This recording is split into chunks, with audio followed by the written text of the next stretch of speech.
नमस्कार, मी माधवी नाटेकर. आवळी पूजन आणि भोजन ह्या विषयाच्या 4थ्या सत्रात आपल्यासाठी मी एक प्रेमाची भेट घेऊन आले. प्रेम हे शारीरिक, मानसिक, भावनिक पण असते. ते शब्दात पकडता येत नाही. ही भावनांची गुंतागुंत म्हणजेच ऋणानुबंध. ह्यात देणे आणि घेणे दोन्ही असते. हेच मानवाचे झाडाशी असणारे नाते म्हणजेच ऋणानुबंध. ह्याचा आज आपण विचार करणार आहोत. राज्यकारभाराच्या सोयीसाठी प्रत्येक देशाची विभागणी वेगवेगळ्या राज्यांमध्ये केलेली असते. प्रत्येक राज्यातील भौगोलिक भिन्नतेमुळे तेथील राहणीमानात वेगळेपणा असतो. खाणेपिणे, अन्नधान्य, कपडे इत्यादीमध्ये फरक असतो. त्याचप्रमाणे वृक्षांच्या जातीत पण बदल होतो. ज्या भागात ज्या झाडांचे जास्त महत्त्व असते तिथे त्या झाडाला अधिक दैवी शक्तिमान मानले जाते. आपल्या पुराणांमध्ये सर्वसाधारणपणे वड, पिंपळ, शमी, आपटा, औदुंबर, केळी, तुळस वगैरे झाडांच्या पूजेचा उल्लेख आहे. आपला भारत देश अवाढव्य असून त्याची अनेक राज्यांमध्ये विभागणी केलेली आहे. प्रत्येक राज्याची भौगोलिक परिस्थिती भिन्न भिन्न आहे. त्याचप्रमाणे तेथील भाषा, आचारविचार, खानपान, पूजाविधी, सणवारांमध्येही वेगळेपणा आहे. तरीही ह्या भिन्नतेमागे एक जे तत्त्व आहे ते पंचभूतांची पूजा करणे हे एकच सूत्र आहे. धरती माता ही अन्नदाता आहे. ती मानवी जीवनाचा आधार आहे. वृक्षवल्ली धारण करणारी धरित्री आहे. ह्या धरेवरच्या प्रत्येक भागावरच्या महत्त्वाच्या वृक्षाची माहिती आपण करून घेऊ शकणार नाही. अतिपरिचयाची अशी काही झाडे आहेत ज्याचा उल्लेख करून आपण आवळा वृक्षाकडे वळणार आहोत. कोणत्याही नवीन विषयाची सुरुवात कुठून आणि कशी करावी हे काम जिकिरीचे असते. वृक्षपूजा ह्या आजच्या विचारासाठी सर्वप्रथम कोणता वृक्ष निवडावा याचा मी खूप विचार केला. नंतर ठरवले शमी वृक्षापासून सुरुवात करूया. दसरा हा सण सीमोल्लंघनाचा, नवीन कार्य सुरू करण्याचा. दसरा म्हणजे सोने वाटणे. पांडवांनी शमी वृक्षावर त्यांची आयुध ठेवली होती. तो पूज्य महत्त्वाचा वृक्ष ज्याची दसऱ्याला पूजा करतात आणि त्याची पानं सोनं म्हणून एकमेकांना देतात. गणेश पूजेपासून इतर पूजांमध्येही पत्री वाहणे फार महत्त्वाचे आहे. ह्याचबरोबर ह्या दिवशी आपट्याच्या झाडाला पण पूजनीय मानले आहे. त्याची पानं दसऱ्याला सोनं म्हणून लुटतात.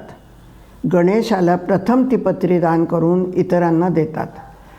गुरुदक्षिणेसाठी मागितलेल्या सुवर्णमुद्रांची बरसात ह्याच झाडावर झाली आणि सुवर्णपत्र म्हणून ह्या झाडाच्या पानांना महत्त्व प्राप्त झाले. ह्या जातीतला कांचन हा वृक्ष पण आहे. तो महत्त्वाचा असून दसरा सोने म्हणून त्याचे पण पानं दिली जातात. दसरा, सोने, आपटा, शमी ही नावं एकमेकांशी जोडली गेली आहेत. त्या सर्वांच्या मागे पौराणिक कथाही आहेत. दसरा झाला की लगबग सुरू होते दिवाळीची. दिव्यांचा झगमगाट, फराळाची धांदल, नव्या कपड्यांची सळसळ, घरकुल, किल्ल्याची लगबग हे जरा संपायला येते आणि गडबड सुरू होते तुळशीच्या लग्नाचे. वृंदा विष्णूची कथा, तुलसी वृक्ष आणि शाळीग्राम विवाहाची कथा हे सर्व परिचित झाड अनेक गुणांनी संपन्न आणि रोजच्या पूजेतले आहे. विठोबाची प्राणप्रिय तुळस जवळजवळ प्रत्येकाच्या घरात संध्याकाळी सांजवात लावून रोजच पूजली जाते. झाडाची उपयुक्तता आणि गुणधर्म ह्यावरून वृक्ष पूजनीय झाले. वडपौर्णिमा ह्या शब्दोच्चार मागोमाग आपल्या डोळ्यासमोर वडाच्या झाडाची सागरसंगीत पूजा उभी राहते. ह्या वृक्षपूजेमागची कथा पण सर्व परिचित आहे. जंगलात उन्हात लाकडं फोडणारा सत्यवान आणि त्याला भोवळ आल्यानंतर सावित्रीने त्याला वडाखाली नेऊन झोपवणे. ह्याच्या मागे एक महत्त्वाचे कारण आहे की ह्या झाडाचे वैशिष्ट्य 12 महिने हिरवीगार पालवी असणे आहे. त्यामुळे झाडाखाली दाट सावली असते. उन्हात गारवा असणारी सावली, 24 तास प्राणवायू पुरवणारा हा वृक्ष आणि त्याच्या पारंब्यांमध्ये भरलेले पाणी. जंगलात जवळ पाणी नसताना गरमीत हे पारंब्यातले पाणी सत्यवानाला देणारी सावित्री असे हे झाड महत्त्वपूर्ण गुणांचे असल्याचे ज्ञान त्या काळात आपल्या सर्व ज्ञानी लोकांना होते आणि म्हणून हे झाड देवसज्ञेत गेले. ही कथा आणि वड यामुळे ह्या पौर्णिमेला महत्त्व आले आहे. वडाची पूजा कधी करावी हे सांगण्याची त्यामुळे गरज नाही. बेल, पिंपळ आणि दत्ताचा औदुंबर म्हणजेच उमराचे झाड या काही पूजनीय वृक्षांचा विचार इथे थांबवून आता आपण आवळा वृक्षपूजन ह्या विषयाकडे वळूया.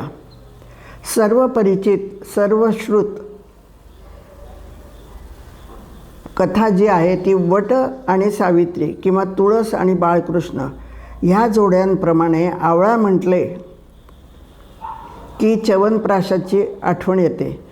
च्यवनप्राश या शब्दासह आवळ्याचा झाडाचा आणि आवळी फळाचा उल्लेख येतो.